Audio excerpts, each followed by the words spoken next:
veremos más o menos.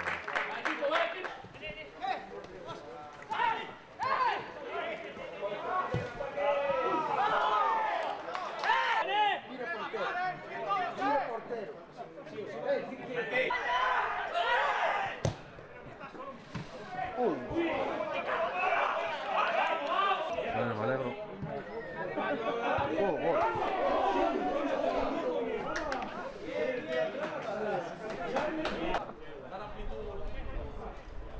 Que generas una desinformación de la vida. Bueno, la que todo el mundo, vamos.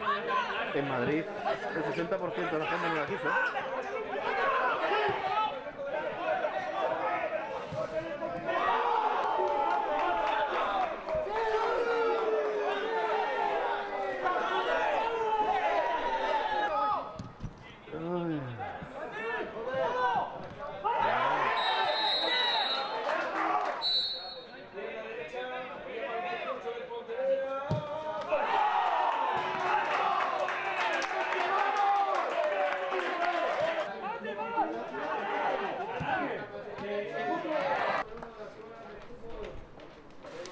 Yo pido paso, mira rápido porque